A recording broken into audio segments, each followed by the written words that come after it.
Les amis, le football est magnifique. On vient de vivre mais l'un de ces matchs, les Parisiens qui viennent peut-être d'éliminer ce qui est peut-être le plus grand rival en Europe, à part eux-mêmes bien sûr.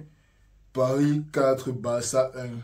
À Barcelone, Paris qualifié pour les demi-finales, c'est magnifique. On va faire le débrief, mais bien sûr avant, n'hésitez pas à vous abonner, liker la vidéo, faire tout ça si vous êtes nouveau bien sûr, si vous appréciez mes débriefs. Et peut-être me dire ce que vous avez pensé du match en commentaire. On passe directement au débrief. Bon, PSG qui se qualifie face au Barça. Prenons le premier fait de jeu important, le carton rouge. Est-ce qu'il y avait carton ou pas? Pour moi, oui. Pas parce que je supporte le Real. Est-ce qu'il y avait carton ou pas? On est là sur un contre parisien. Premier bon ballon d'abord exploitable du match. Bon, premier, peut-être bien le premier même. Barcola qui passe devant Araujo. Araujo qui fait le contact. On donne le carton rouge, pardon. Les gens vont dire que c'est injuste. Les gens vont dire ceci, cela. On a vu des cartons rouges donnés pour moins que ça. Et chaque fois, je repense à la saison, je pense 18-19 ou 19-20. Real contre City en demi-finale. La saison que Chelsea a gagné la finale, je crois. Il y a De Bruyne qui court. Et Ramos passe littéralement derrière lui et on donne un carton rouge pour ça. Donc, il n'y a aucune raison de ne pas donner le carton rouge ici. Il y a eu le contact. Dernier défenseur. Barcola partait clairement marqué. Là, il n'y a aucune discussion. Bon, revenons maintenant au match. Prenons le match dès la base. Honnêtement, les deux tactiques qui m'ont un peu surpris. Bon, je comprends quand même le Barça. Ça m'a fait plaisir de voir un Barça qui joue avec la tactique et non avec l'ego. Le Barça qui a décidé de laisser le ballon à Paris encore une fois. Et accélérer très vite chaque fois qu'ils avaient le ballon. Le premier but qui est venu très vite. D'après moi, une mauvaise défense de Nuno Mendes. Mais Lamine Yamal qui prend très bien la mauvaise défense là et il applique directement. Nuno Mendes, tu ne peux pas défendre contre un gars. Tu lui laisses 1,5 m d'espace.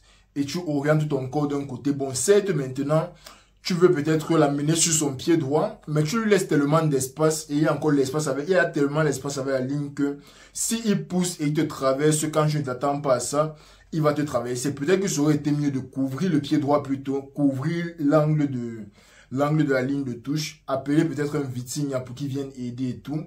Bref, Lamine Yamal, magnifique débordement sur Nuno Mendes. Il fait la passe et Rafinha marque. Le match est lancé. Après est venu le carton rouge d'Araujo. Et voici ce qui se passe. On est dans un match où, je vous ai dit dans l'avant-match que le match, si ça sera un match de contre, c'est sur le contre que moi je vois le match se jouer. C'était sur les contre que moi je voyais les matchs se jouer.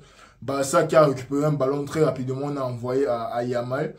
Et là, sur la première récupération vraiment de Paris, quand le Barça essaye de gérer le match, le Barça fait une mauvaise passe. Paris en une passe, Barcola qui est déjà parti. C'est tout. C'est tout. Paris dans le jeu, je vous ai dit que ce n'est pas excellent. Mais récupération à une passe, tu as un Barcola qui se retrouve face à face avec Ter Stegen. Paris prend le rouge, Barça prend le rouge. Et à partir de là, c'est la dégringolade. À partir de là, ils ne savent pas comment gérer le match. Je ne pense pas que Xavi aurait dû enlever Yamal parce qu'en fin de compte, Yamal c'est un gars qui joue beaucoup les 1v1. Il est habitué à être en sous-nombre face à ses adversaires. Donc moi je pense qu'il aurait été plus adapté pour ce genre de match que par exemple un Rafinha qui sait à marquer. Mais en fin de compte, sa capacité à déstabiliser quand il a le ballon au pied, sa capacité à accélérer, trouver l'angle soit pour centrer, soit pour frapper, soit pour faire la passe ou quoi que ce soit, est beaucoup plus réduite que Lamine Yamal d'après moi. Donc pour moi, mauvais coaching de Xavi. Il enlève plutôt Lamine Yamal. Compréhensible. Il doit mettre un DC. Mais en même temps, tu peux aussi garder Yamal au stade, garder tes attaquants et envoyer un Frenkie de Jong en défense. Donc, c'est un peu compliqué à juger. Obviously, je ne suis pas coach, c'est facile à dire ici. Mais honnêtement, j'aurais peut-être préféré avoir un Yamal un De Jong en défense avec maintenant Gundogan et Pedri à la relance. Bref, Xavi a fait son remplacement. Il a pris le carton rouge. Son adjoint a pris le carton rouge, tout le monde presse un carton rouge au Barça. Côté parisien, ça n'a pas blagué, mais ça n'a pas blagué du tout. Quand je vois que Paris a fini le match avec pratiquement 65 à 70% de possession, la pression qui était constante, ils ont pu égaliser. Ouais, c'était sur un but de Dembélé, Barcola magnifique encore sur le côté gauche. Il déborde un peu, centre devant les goals. Mbappé qui était à ça de récupérer le ballon là, mais ça tombe sur Dembélé. Ça fait plaisir d'avoir un joueur comme Dembélé, pied gauche, pied droit. Un gars qui marque une fois chaque pleine lune. Il vient en 2 matchs contre le Barça, il marque. C'était son destin. C'était sa façon de montrer que vous ne m'avez peut-être pas assez bien traité et je suis plus à l'aise où je suis maintenant. Ça, je ne sais pas. Parce qu'en fin de compte, il ne marque pas beaucoup. Mais arrivé contre le Barça, il leur a montré que c'est le cas. Mais Dembélé qui marque, à partir de là, tu sais que le match est plié. À partir de là, tu sais que le Barça ne peut plus. Le Barça qui n'arrive pas à faire monter le ballon, sauf en fin de match vraiment. Mais pendant tout le match, le Barça qui a vraiment fait un non-match. En plus, ils n'ont pas les joueurs rapides là, qui peuvent lancer le ballon un peu à la Vinicius, un peu à la Mbappé, un peu à la Dembélé. Ils n'ont pas les joueurs rapides là sur qui tu peux lancer le ballon. Il n'y avait pas un Lewandowski qui pouvait jouer en point d'appui. Il allait jouer sur qui. Bref, le match était très très compliqué pour le Barça. Vitinha quand même qui nous fait un superbe match quand il s'agissait de déstabiliser, créer les opportunités, casser les lignes. Il fait un superbe match, il marque un superbe but. Et après, c'est le Mbappé show. On connaît déjà que le penalty que Mbappé a eu là, Cancelo, mais je ne sais pas si c'est la panique ou bien c'est la folie, mais tu ne donnes jamais un penalty comme ça en cas de finale de la Ligue des Champions. Ça, c'est une preuve que le Barça, si n'est pas prêt pour ce genre de rendez-vous, ils ne sont pas encore prêts. C'est pas pour rien que moi je les appelle les karatékas, parce qu'arrivé en cas, ils ne savent pas comment s'y prendre. Ils ont gagné la Ligue des Champions, c'était qu'en 2015. Ils vont faire 9 saisons sans Ligue des Champions. Honnêtement, de toute façon, moi je vois le Barça, ils peuvent faire 20 saisons sans Ligue des Champions. Et déjà qu'avant, c'était pas si facile que ça. Ils ont commencé à gagner quand Messi est arrivé. Le Barça qui est vraiment mal en point. Et comme j'ai dit, après c'était le Mbappé show.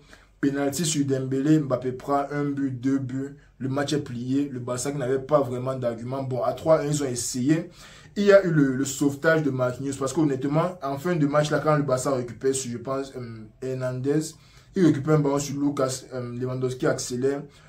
Le sauvetage de Marquinhos, là, ça vaut un but. Honnêtement, j'ai vu la frappe là de l'angle de derrière. Ça avait l'air de partir directement dans la lucarne de Donnarumma. Et je ne sais pas si Donnarumma allait être on point pour le ballon là.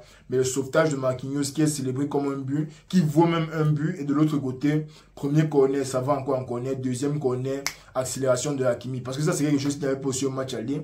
Il n'y avait pas un Hakimi qui, sur les petits espaces là, peut te prendre, aller très vite, qui peut se joindre au milieu du terrain pour essayer de faire tourner le ballon. Bref, Paris a été supérieur au Barça à tous les niveaux du match. Le Barça qui n'a pas eu d'argument. Malheureusement pour eux, Araujo qui a pris un carton rouge un peu bêtement parce qu'en fin de compte, le genre de faute là, tu sais, il faut avoir assez l'intelligence. Désolé si je bégaye un peu, mais il faut avoir assez l'intelligence pour ne pas faire ce genre de faute. Il faut être assez intelligent pour être prêt à prendre le but que à perdre un joueur. Gars, vous êtes à un but, vous menez d'un but, bon, peut-être deux depuis que vous avez marqué, mais les gars n'ont que besoin de deux buts pour gagner, ils n'ont que besoin de deux buts pour revenir au score. Tu pars sur un face à face, laisse même Ter Stegen essayer de sauver le ballon, tu n'as pas besoin de faire la faute là. Comme j'ai dit, faute très claire d'Araujo, il a pris le carton rouge. Et pour moi, c'est lui qui met le Barça dans le dur, honnêtement. Parce que le Barça, ils avaient leur tactique. Déjà que Araujo, c'est un point très fort en défense centrale. Il pouvait mieux gérer Mbappé que par exemple Inigo Martinez. Inigo Martinez qui est arrivé, il a fait du n'importe quoi. Il n'a pas vu sur tout le match. Mais Araujo qui fait l'erreur, Paris qui prend. Et il concrétise, c'est tout. C'est dommage que d'autres ne soient pas qualifiés parce que moi j'aurais bien aimé voir un Paris qui élimine toute l'Espagne et ils arrivent en finale contre le Real. Bon, le Real n'est pas encore qualifié, mais on verra.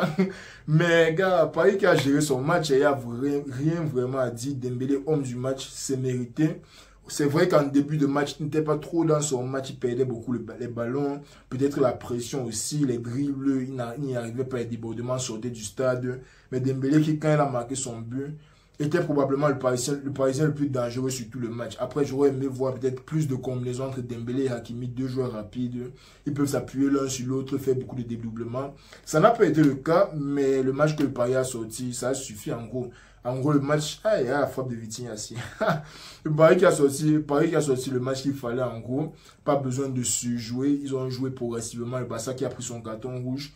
Et honnêtement, moi je vous ai dit qu'on allait avoir un match 3-1 pour Paris, triplé de Mbappé. Bon, on a eu un doublé de Mbappé 4-1. Mais je sens quand même que Paris avait de quoi gagner le match. Ils avaient de quoi faire. Tu vois par exemple en début de match, Lamine Yamal qui ne rentrait pas beaucoup parce que Nuno Mendes lui non plus n'avançait pas beaucoup. Donc à gauche, tu avais un Fabian Ruiz qui aidait Barcola à créer le déséquilibre, ce qui a très bien fonctionné. Niveau ballon au pied, Paris ce match-ci, c'est beaucoup plus respectable que ce qu'ils ont montré auparavant. C'est beaucoup plus respectable que ce qu'ils ont montré dans tout leur match de Champions jusqu'ici. Et en plus, c'est à l'extérieur, première victoire à l'extérieur si je ne me trompe pas. Je pense qu'ils ont perdu au Milan, ils ont perdu à Newcastle, ils ont fait nul à Dortmund. Mais première victoire à l'extérieur, ça c'est encourageant. Ils partent maintenant en demi-finale contre Dortmund. Ça sera un match très chaud, surtout que les deux se sont déjà retrouvés deux fois cette année. Honnêtement, la Ligue des Champions, c'est qui est crazy. Et demain, je m'attends seulement à plus de spectacles. Je ne sais pas quoi d'autre dire. Le match de Dortmund qui était aussi magnifique. Je ne pense pas que je vais débriefer ça, mais le match là qui était aussi tout simplement magnifique. Je vais peut-être aller regarder le match pour un peu plus me concentrer parce que j'étais concentré sur celui-ci. Mais sinon, c'est tout. On attend le Real demain. On espère qu'on va pouvoir faire aussi bien que Paris. Pourquoi pas un 4 à City, histoire de fermer la bouche de tout le monde. Ça ferait plaisir, mais ça ne sera pas un match facile. Les amis, c'était tout pour la vidéo. N'oubliez pas bien sûr de liker, vous abonner. Dites-moi surtout en commentaire ce que vous avez pensé du match de Paris. Et surtout sur le carton rouge d'Araujo, parce que les Barcelonais aiment toujours discuter. Je ne sais pas pourquoi vous discutez quand c'est clair ce qui s'est passé. Faute du dernier défenseur, penalty. Donc, c'était tout pour la vidéo, les gars. On se reprend demain pour le plus gros choc peut-être de toute l'année, de la décennie. Je ne sais pas. On va voir demain. En espérant que j'ai toujours le sourire. Comme aujourd'hui pour l'élimination du Barça. Prenez soin de vous, les amis. On est ensemble.